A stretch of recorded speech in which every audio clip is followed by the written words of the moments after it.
നമസ്കാരം, ഞാൻ രശ്മി. എങ്ങനെ നമുക്ക് എളുപ്പത്തിൽ ചപ്പാത്തിയും കറിയും ഉണ്ടാക്കാം? രാവിലെയൊക്കെ എളുപ്പത്തിൽ നമുക്ക് ചപ്പാത്തിയും കറി ഉണ്ടാക്കാൻ പറ്റണ്ടേ?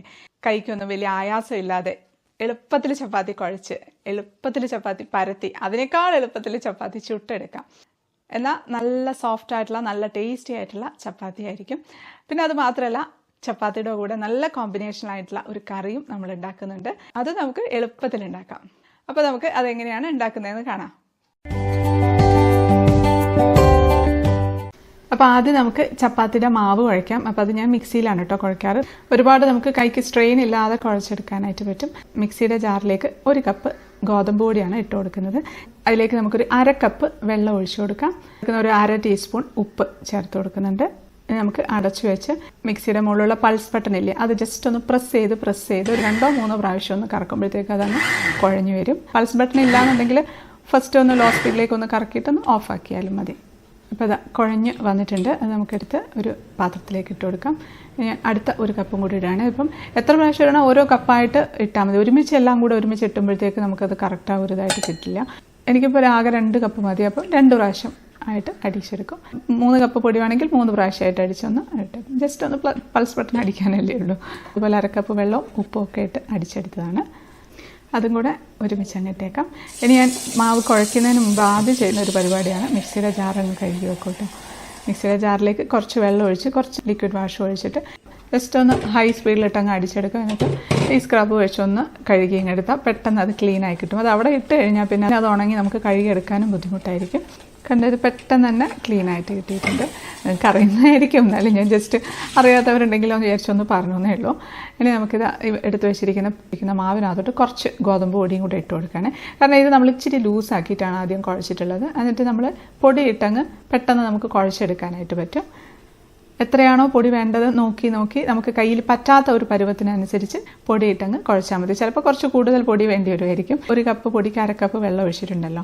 ഇപ്പം നമ്മൾ കുഴയ്ക്കുന്ന സമയത്ത് ഇതിൻ്റെ കൂടെ ഒരു 2 ടീസ്പൂൺ വെളിച്ചെണ്ണയും കൂടെ ഒഴിച്ച് കുഴച്ചെടുക്കാം. അവരിടയ്ക്ക് യൂട്യൂബിൽ വൈറലായിട്ടൊരു സംഭവമായിരുന്നു മിക്സിയിൽ ചപ്പാത്തി കുഴക്കൽ.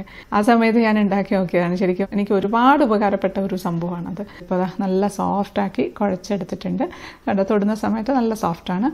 ഇത് മതി. ഇത് അവിടെ ഇരിക്കട്ടെ. ആ സമയത്തിന് നമുക്ക് കറി ഉണ്ടാക്കാനുള്ള കുറച്ച് പരിപാടികളൊക്കെ ഒന്ന് ചെയ്ത് വെക്കാം. അപ്പോൾ ഞാൻ ചെറുപയർ ആണ് കറി വെക്കുന്നത്. അതിന് 1 കപ്പ് ചെറുപയർ എടുത്തിട്ടുണ്ട്. അത് നമുക്ക് നന്നായിട്ട് കഴുകി കുക്കറിലിട്ട് കൊടുക്കാം. ഇതിലേക്ക് നമുക്ക് കുറച്ച് വെള്ളം ഒഴിച്ച് കൊടുക്കാം. ഒരുപാട് വെള്ളം ഒഴിക്കരുത്. ഈ ഒരു അളവിലൊക്കെ വെള്ളം ഒഴിച്ചിരുന്നാൽ മതി. നമ്മളൊരു 5-6 വെളുത്തുള്ളി തൊലി പൊളിച്ചത് അങ്ങനെ തന്നെ ഇടുകയാണ്. മുറിക്കരുത്. മുറിച്ച് കഴിഞ്ഞാൽ വെളുത്തുള്ളിയുടെ ടേസ്റ്റ് വരും. വെളുത്തുള്ളി ഇടണമെന്ന് ഒരു നിർബന്ധവും ഇല്ല. ഇപ്പം ചെറുപയർ കഴിക്കുന്ന സമയത്ത് വയറ്റിൽ ഗ്യാസൊക്കെ ഉണ്ടാവില്ലേ, അങ്ങനെ പ്രശ്നമുണ്ടെങ്കിൽ മാത്രം വെളുത്തുള്ളി ഇട്ടാൽ മതി. ഇല്ലെങ്കിൽ ഇടണമെന്നില്ല. നമുക്ക് 2-3 വിസിലിനങ്ങ് വേവിച്ചെടുക്കാം.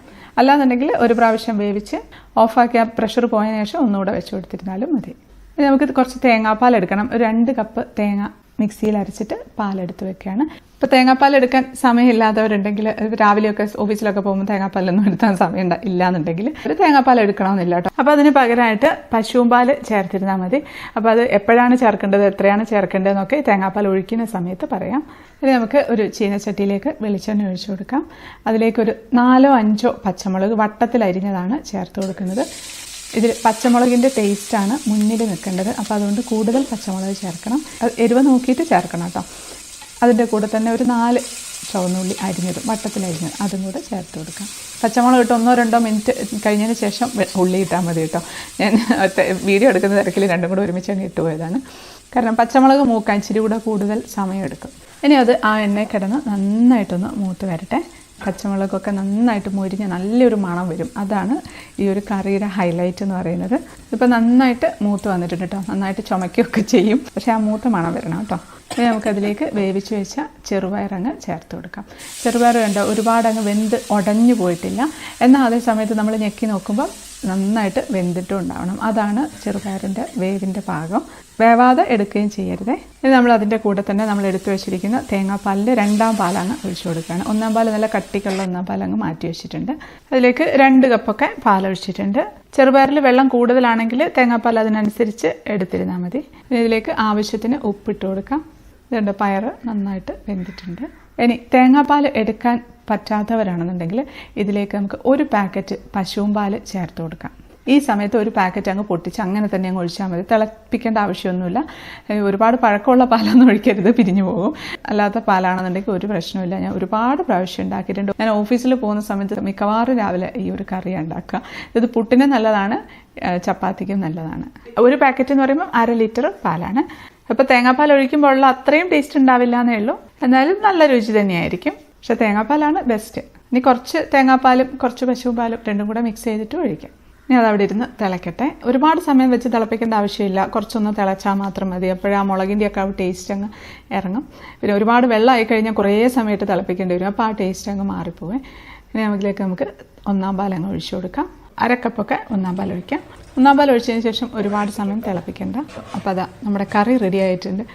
ഇനി നമുക്കിതിലേക്ക് കുറച്ച് പച്ചക്കറിവേപ്പിലയും കൂടി അങ്ങ് ഇട്ട് കൊടുക്കാം. ഇത്രയേ ഉള്ളൂ. ഇപ്പം നല്ല കുറുകിയിരിക്കുന്ന ഒരു കറിയാണ്. നല്ല പച്ചമുളക് മൂത്തതിൻ്റെ ആ ഒരു ടേസ്റ്റാണ് ഈ ഒരു കറിയിലേക്ക് നന്നായിട്ട് ഇറങ്ങി വരിക. അപ്പം നല്ല ഈസി ആയിട്ടുള്ള കറിയല്ലേ, കാണാൻ ഒരു ലുക്കില്ലാന്നുള്ളൂ, പക്ഷേ ആ ടേസ്റ്റ് അടിപൊളിയാണ് കേട്ടോ. അതിൽ നമുക്ക് ചപ്പാത്തി ഉണ്ടാക്കിയെടുക്കാം. മാവത എല്ലാം ഉരുളകളാക്കി ഉരുട്ടി വെക്കുന്നുണ്ട്. നമുക്ക് ഒരു ഉരുളയെടുത്ത് ജസ്റ്റ് ഒന്ന് പരത്തി കൊടുക്കാം. ഒരുപാടങ്ങ് പരത്തണ്ട, ചെറുതാക്കിയിട്ട് ഒരു പൂരിയുടെ വലുപ്പത്തിൽ പരത്തിയിരുന്നാൽ മതി. എന്നിട്ട് അതിൻ്റെ മുകളിലേക്ക് നമുക്ക് കുറച്ച് വെളിച്ചെണ്ണ എടുത്തിട്ട് അങ്ങ് ഒഴിച്ചു കൊടുക്കാം. കുട്ടികൾക്കൊക്കെ ആണെങ്കിൽ വേണമെങ്കിൽ നെയ്യ് ചേർത്തിട്ടും കൊടുക്കാം കേട്ടോ, നല്ല ടേസ്റ്റാണത്. അതെല്ലായിടത്തും ആക്കിയിട്ടുണ്ട്. നമുക്കങ്ങ് മടക്കി കൊടുക്കാം. എന്നിട്ട് ഈ പോർഷനിലും കുറച്ച് എണ്ണ എടുത്തിട്ട്, ഒരുപാട് എണ്ണേൻ്റെ ആവശ്യമൊന്നുമില്ല, കുറച്ച് മാത്രം ആക്കിയിട്ട് ഒന്ന് സ്പ്രെഡ് ചെയ്ത് കൊടുക്കാം. അത് ഒന്നുകൂടി അങ്ങ് മടക്കാം. എന്നിട്ട് നമുക്കങ്ങ് നീളത്തിലങ്ങ് പരത്തി കൊടുക്കാം. പെട്ടെന്ന് പരത്താൻ പറ്റും. നമ്മൾ റൗണ്ട് ഷേപ്പിലൊക്കെ പരത്തിയെടുക്കുക, നൈസാക്കിയിട്ടൊക്കെ പരത്തിയെടുക്കുന്ന ആ ഒരു ബുദ്ധിമുട്ടേ ഇല്ല. ഇങ്ങനെ പരത്താൻ കൈക്കും സ്ട്രെയിൻ ഇല്ല, സമയവും ലാഭിക്കും. ഒരുപാട് അങ്ങ് വലിച്ച് നീട്ടി അങ്ങ് ഒത്തിരി നൈസാക്കേണ്ട ആവശ്യമൊന്നുമില്ല. ഇതൊക്കെ ലെയറായിട്ട് നമുക്ക് പൊളിച്ചെടുത്ത് കഴിക്കാവുന്നതാണ്. അപ്പോൾ അതുകൊണ്ട് ആ ഒരു തിക്നെസ്സിൽ പരത്തിയെടുത്താൽ മതി. അതുപോലെ അടുത്തതും പരത്താനേ നല്ല ഈസി അല്ലേ പരത്താനായിട്ട്. പൊടിയിട്ട് തന്നെ അങ്ങ് പരത്തിയെടുത്താൽ മതി. അപ്പോൾ ഒരുപാട് പേര് എന്നോട് ചപ്പാത്തി എളുപ്പത്തിൽ ഉണ്ടാക്കുന്നത് എങ്ങനെയാണെന്ന് ചോദിച്ചിട്ടുണ്ടായിരുന്നു കേട്ടോ. അപ്പോൾ ശരിക്കും അങ്ങനെയുള്ളവർക്ക് വളരെയധികം ഉപകാരപ്പെടുന്ന ഒരു റെസിപ്പി ആയിരിക്കും ഇത്. കുഴയ്ക്കാനും എളുപ്പം, പരത്താനും എളുപ്പം, ചൂടാനാണെങ്കിൽ അതിലേറെ എളുപ്പമാണ്. സാധാരണ ചപ്പാത്തി ചൂടുന്ന അത്രയൊന്നും സമയം വേണ്ട. ഇപ്പം 2 എണ്ണം ആയിട്ടുണ്ട്. ചപ്പാത്തിക്കല്ല് നല്ല ചൂടായിട്ടുണ്ട്. അതിലേക്ക് 2 എണ്ണം അങ്ങോട്ടും ഇങ്ങോട്ടും ആയിട്ട് ഇട്ട് കൊടുക്കുകയാണേ. ഇങ്ങനെയാവുന്ന സമയത്ത് നമുക്ക് 2 ചപ്പാത്തി അറ്റ് എ ടൈം ഉണ്ടാക്കിയെടുക്കാൻ പറ്റും. മുമ്പ് ഞാൻ ഓഫീസിൽ പോയിക്കൊണ്ടിരുന്ന സമയത്ത് വലിയ ദോശക്കല്ലുണ്ടായിരുന്നു. അപ്പോൾ അതിൽ ഞാൻ 3 എണ്ണം ഒരുമിച്ചിട്ടിട്ടുണ്ടാക്കും. അത് പെട്ടെന്ന് കഴിയും, നമ്മൾ ചപ്പാത്തി ഉണ്ടാക്കി കഴിയും. അപ്പോൾ ഇത് അടുപ്പത്ത് ഇടുന്ന സമയത്ത് നമുക്ക് അടുത്ത 2 എണ്ണവും കൂടെ പരത്തിയെടുക്കാം. ഇടയ്ക്കൊന്ന് നോക്കിയിരുന്നാൽ മതി. അപ്പോൾ ആ സൈഡൊന്ന് ആയിട്ടുണ്ട്, നമുക്ക് മറിച്ചിട്ട് കൊടുക്കാം. എണ്ണ ഇടാതെ ഉണ്ടാക്കണമെങ്കിൽ എണ്ണ ഇടാതെ ഉണ്ടാക്കാം, പക്ഷേ എണ്ണ ഇട്ടിട്ടാണ് നല്ല ടേസ്റ്റ് ഉണ്ടാവും. അപ്പോൾ ഞാൻ ഇപ്പോൾ എണ്ണ ഇട്ടിട്ട് ഉണ്ടാക്കുകയാണേ. പിന്നെ നെയ്യ് ഇട്ടിട്ടാണെങ്കിൽ അത് നല്ല ടേസ്റ്റാണ്. ഈ ഒരു റെസിപ്പി എന്ന് പറയുന്നത് എൻ്റെ അമ്മയുടെ റെസിപ്പിയാണ് കേട്ടോ.